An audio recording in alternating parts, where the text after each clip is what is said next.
What's up?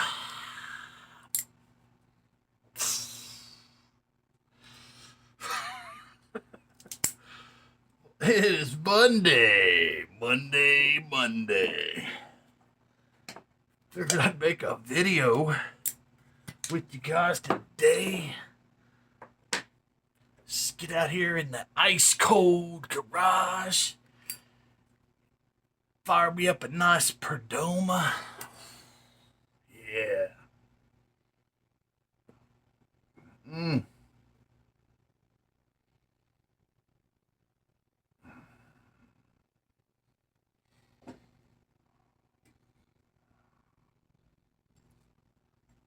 You know, life is good, man. Life is good. If you're willing and able, keep going forward. You know what I'm saying? Go forward in your life. Pursue some happiness in your soul, man.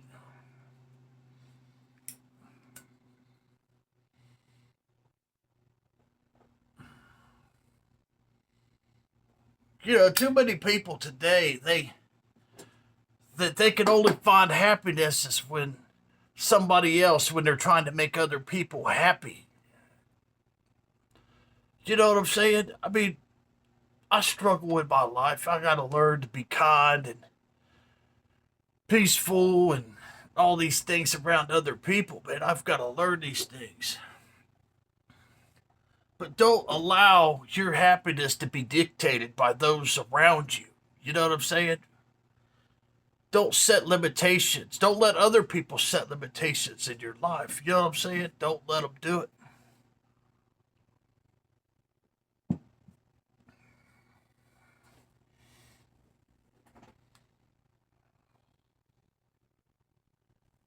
If you want to smoke you a big stogie, smoke you a stogie, man. Get you a nice Perdomo. Turn on some Miles Davis, John Coltrane, or some Joe Bonamassa, man. Or some Joni Mitchell, Joan Baez, if that's your flavor. You know what I'm saying?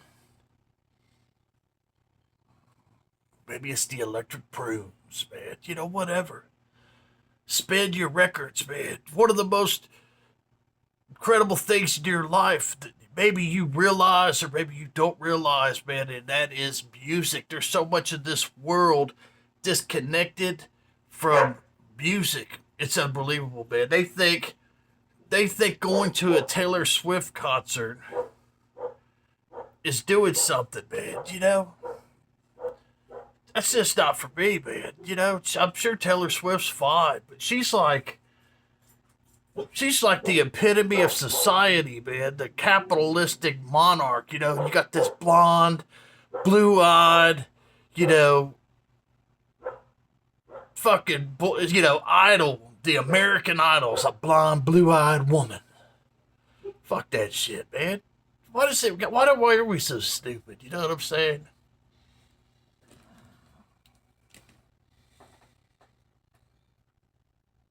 She's like the cheerleader dating the football star bullshit. Oh, by the way, Kansas City got their ass kicked last night.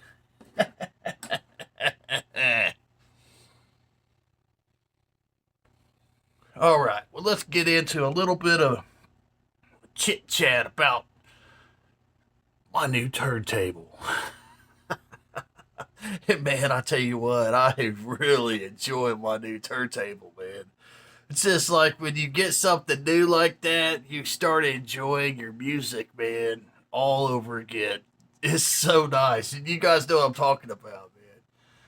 It was a struggle for me to get it, but man, now that I got it, it's in my house. I've got that nice big metal stand, and I remember I sanded it down and repainted it, and got it. Man, it fits on that thing like it was made for it, man. It's beautiful. Big steel stand, man. And it's just beautiful.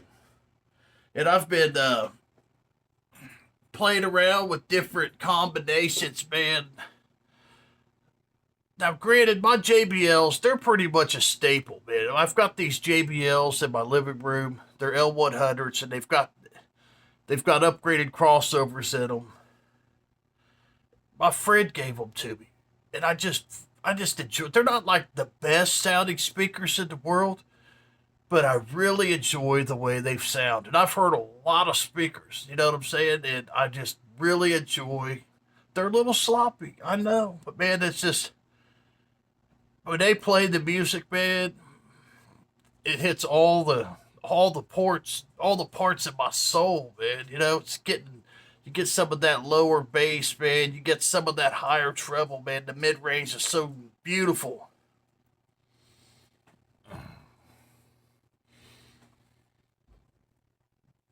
But I tried it out. I hooked up my new VPI turntable up to. I've got that new audio research. It's an SP4 preamp, and then I ran that into my Dynaco amp. It's a ST120, but it's got Sansui power boards in it, man. It's all been custom built and everything. It's a beautiful sounding amp. So I ran it into that to start with, and it sounded really nice, man. It had a nice sound, and but it had a little bit of a hum to it. You know, a little bit of that static, electricity sound, and I tried different things, man, to try to get it to quiet down, right? And I just couldn't get it, man. I would be moving the cables around and stuff, and I'm like, what in the hell's going on here? You know, I'd pull the tone arm cable out, put it back in, go up there, jiggle it a little bit. You know, it still just didn't go away. And I said, I'm gonna pull the cover off of the SP4, and I'm gonna look and see what's going on. So I pulled the cover off of it, right?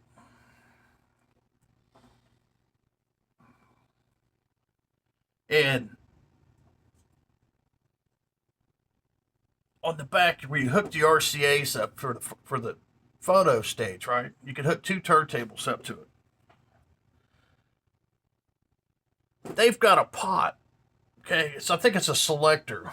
It's your selector switch for like your tape and photo, spare, and that's on the front of the preamp, and then it runs a shaft back, all the way back, and then on the back, you guys see how they've run a shaft to the potentiometer, and the potentiometer sits right on the fucking photo stage, and I'm like, really?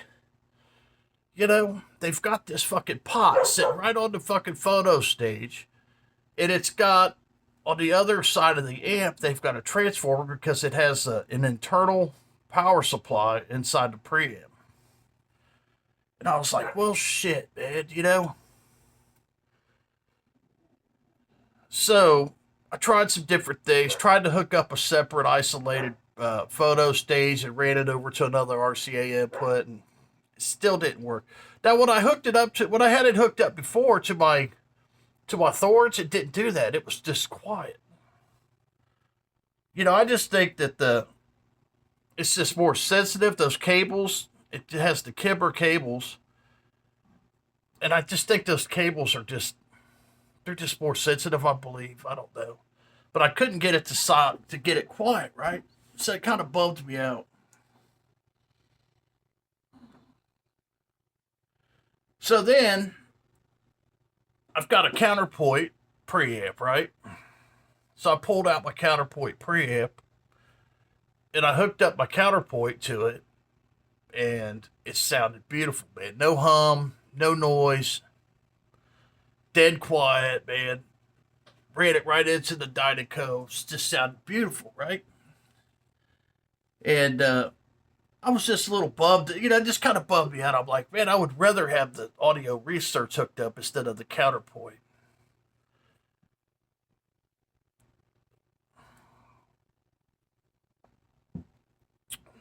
Even though it sounded all right, you know what I'm saying? It sounded good. It didn't sound as good as the audio research. That audio research, man, those things sound really good. I don't know if you're familiar with it, but the SP4, I believe the SP4 was the first solid state preamp that audio research made. Because if you think about it, the SP3, which is the one that everybody loves, is the tube preamp. So I'm just thinking common sense. I'm not saying I know. But as far as common sense goes, the SP4, in my thought process, would be their first solid state.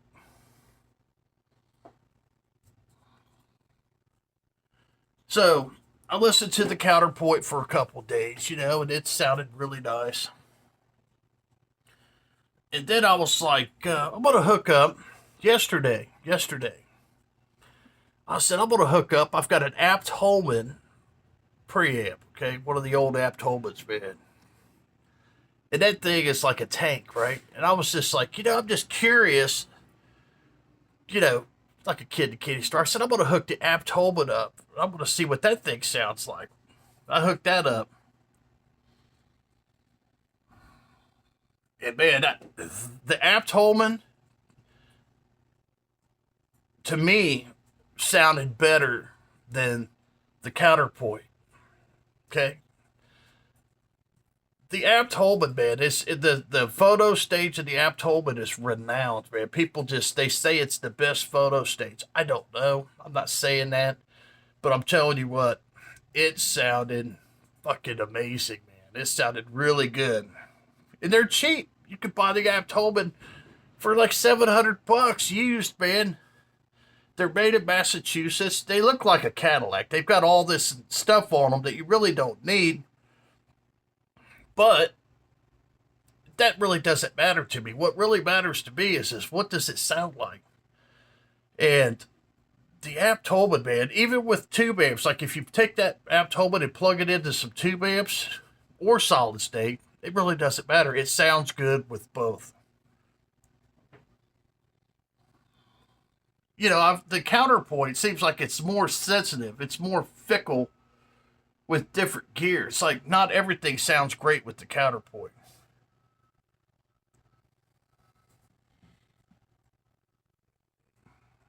Okay, but here's where I'm going with this, man. Here's where I'm going. I'm going somewhere with what I'm telling you, man. So, I was listening to the Apt Holman. I was like, I'm going to take the Apt Holman out of the equation, right? So I pulled the Apt Holman out, okay? I pulled the Dynaco amp out, okay? They're gone, okay? Moved them out of the way. I left the JBLs. I've got the VPI turntable sitting there with the Dynavector tone arm, which I absolutely love that tone arm. That thing is fucking amazing. And here's what I did, man. I went in my room, my storage room, and I pulled out my McIntosh 1700 receiver, man. I was like, I just want to hear what this new turntable sounds like with my McIntosh, man. And man, let me tell you something, man. I turned that thing on, man, and I was playing music last night, man, and it just blew me away, man. And I just started thinking about this, man. I just started thinking, it's people, they just like these audiophiles. Okay, now some of them do. Some of them do talk about McIntosh. But most of these audiophiles, like Steve Guttenberg and the guy from the Tracking Angle and Upscale Audio and these different people, man, they never give McIntosh the time of day, man. And it dawned on me last night, man. It did. It dawned on me last night. I was like, they can't, a lot of these guys, they cannot promote McIntosh because if they did, it would shut down the industry, man. It would shut them down, man, because McIntosh gear is just so fucking good that if everybody was honest and they was talking about how good the fucking McIntosh gear is, nobody would want to buy anything else other than McIntosh.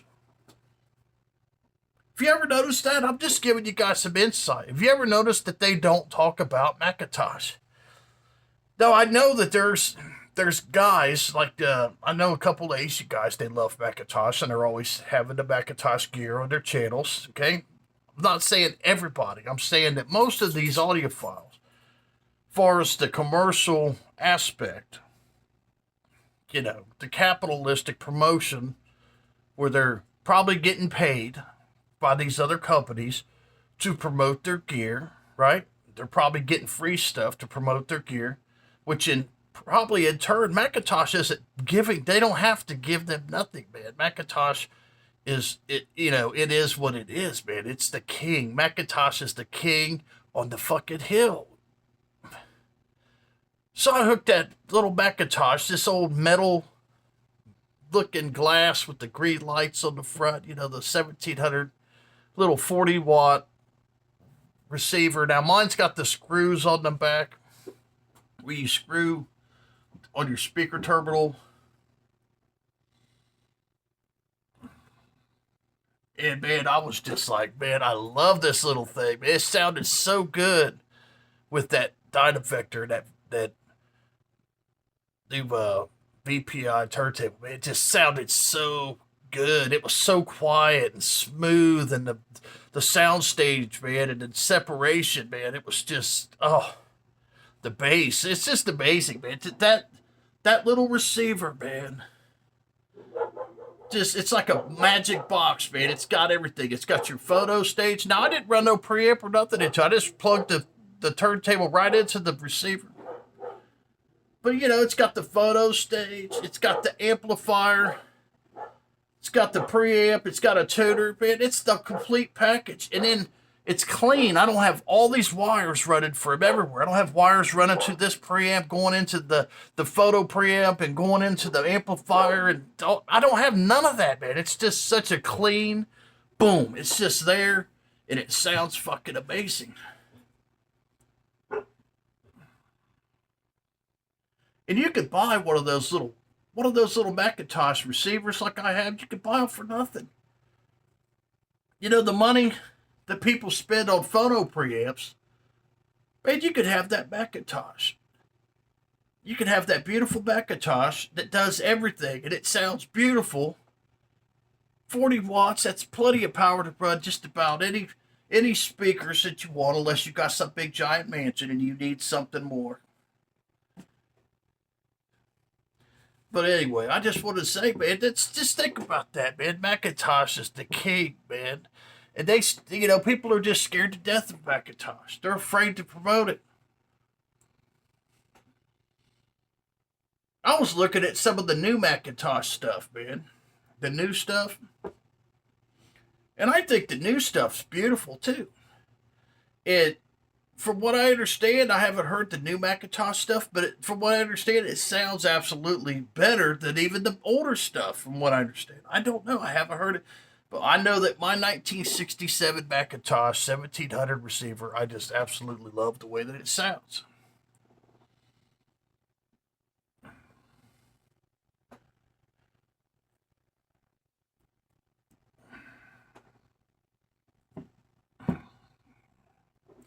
So yeah, I've been enjoying my new turntable.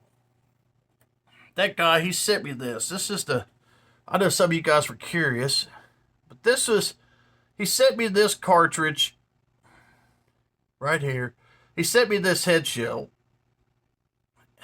And this is a Pickering TL2S. It's a nice metal P-mount, okay? And it's in the adapter. Let's see if you can get it. There you go. It's in the adapter. It slides into the adapter. See, it's got a screw here on the side where you unscrew that and the P-mount comes out. I listened to this for like 5 minutes and I wasn't really, compared to my Nagioka, it didn't really blow me away, okay? I just thought I'm a person of principle, okay? That was kind of one of the things that kind of helped me make the deal, is he was willing to send me some things to sweeten the deal. Okay, so he sent me this cartridge here. And And that cartridge comes in this box, okay? This comes in one of these old-timey, this is like one of the old school, the old school boxes, man, where they've got the stuff. See, your cartridge sits in here, and you got your stylus cleaner, and you got your little tool here, some type of tool. Oh, that's probably a screwdriver in there that unscrews where you can adjust it. It's got a little brush and stuff. But anyway, it came with this. I know it's not like, but it's principle, man. See, he didn't have to do that. And he sent me three brand new. Let's see here. 3 brand new tips, stylus. Okay, these are Herco, Switzerland, man. 3 of these bad boys. So yeah, I got 3 brand new. They're never open. They're still sealed. Got 3 of them. Got 3 of those. Head shell, cartridge. And then he set the Dynavector head shell, which I put the Nagioco on there. And then he had this little thing, okay? I know some of you guys were asking me about what this is. I don't know what this is. This thing could be a piece of shit, cheapo. It doesn't say anything on it. I don't know what it is. But he sent me this too. If you know what this is, it could be one of those cheap-ass Audio Technicas. It kind of looks like the my Ortofon MC, but I don't know. I have no clue. So he sent me that. I should have brought the speed box out of here. I should go get the speed box to show you. It's a really nice speed box. It's got the controls on it and everything. He sent me that. I'm not even using it right now. I just got the turntable just directly hooked and it works fine. He sent me a Dynavector. Here you go. An old Dynavector photo stage, okay? I'm not using it. But I was glad that he sent this to me. I thought that was really nice of him. It says made by Dynavector in Austria and New Zealand. That's what it says right there. And I hooked it up, and I hooked it up for a minute just to hear what it sounds like. I'm like, I wonder if this is one of those El Cheapo. I took that off, by the way. I wonder if this is one of those El Cheapo, like the pile here. So I hooked it up, and I was like, wow, this thing sounds pretty good. It sounds pretty damn good. And I was looking at how it was made. It looks like it's made pretty well. Now, I brought this little this is one of those El Cheapo piles, okay? Piles. And I just wanted to kind of show you the difference. This is one of those $15 piles. This is a Dynavector. And right at the top, let's see if I can get the light in there. But right at the top up here, on the metal, if you look at the metal, somebody has written, they got a date on there. It says 04/28. So you got January, February, March, April 4th, or April 28th of 2021. See right in there? And I'm assuming usually when they do that, that means that this has been recapped. And it looks like it's got brand new caps in it. So somebody has got in here, and I'm going to guess is probably recapped this thing, put some new capacitors in here, and they broke down when it was recapped. But I think it's a very nice made photo preamp. It's not as, it doesn't sound as good as my Project 2 box now. It doesn't sound that good, but nice metal. I thought it was really kind of him. It's got a little Dynavector emblem on the side. It lights up on the front. So I got that. Got the speed box. I should have brought that out here. Let me go get it. I'll be right back. All right. So he also sent me this. Now, he didn't have to send all this stuff to me, but he did. This is a turntable power line conditioner, man. man. Look at this thing. VPI, and you can adjust. What you do is you plug your turntable in. It's got a plug here for your turntable. You plug your turntable into here. And then you plug this big old monster cord, the nice 3-pearl, VPI makes things really good. Plug that into the wall. Plug your turntable into here. And it's got a power switch right here. This thing's made like a tank. And then you can switch it here for 45 or 33. And then you just got these knobs here. That way you can adjust your speed on your turntable. Now, that turntable track's perfect. I don't even need this thing. But I've got it. You know what I'm saying? I guess if you wanted to slow it down or speed it up or whatever. Now, I did hook it up and I played with it. It works perfect, man. It's fucking badass. So, anyway.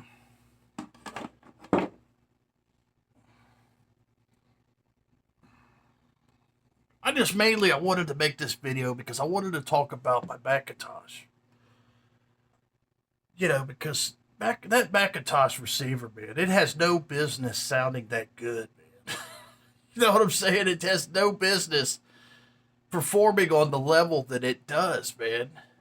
Now, it has been serviced. The guy that I bought the receiver from, he professionally serviced it, man. And, he went through it and probably balanced all the biases back out and, changed what needed changed and stuff. But, man, it sounds absolutely beautiful, man. And I'm a vintage guy. When I first started my YouTube stuff, I had another channel called, I think it was Vintage Systems. And then I started this channel, and it was called Vintage Audiophile. So I've always been an audiophile. And then I changed mine. Most of you guys know me as Brother Brian, because that's who I am, about Brian.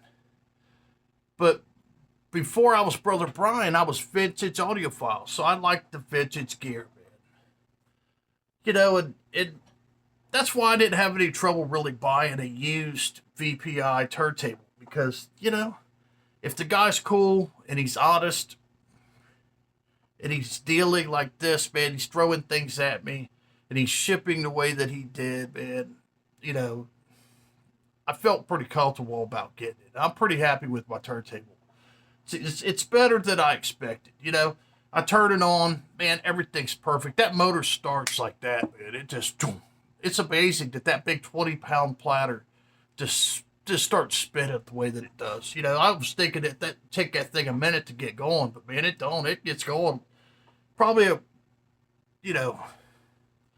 less than a quarter of a turn. That thing's up to speed, man. So, anyway, that's what I got for you. I wanted to show you some things, talk about some different things, man. Enjoy my turntable, man. I hope you guys are good. Hopefully you learned something from this video, hanging out with this audiophile motherfucker. I'm out of here.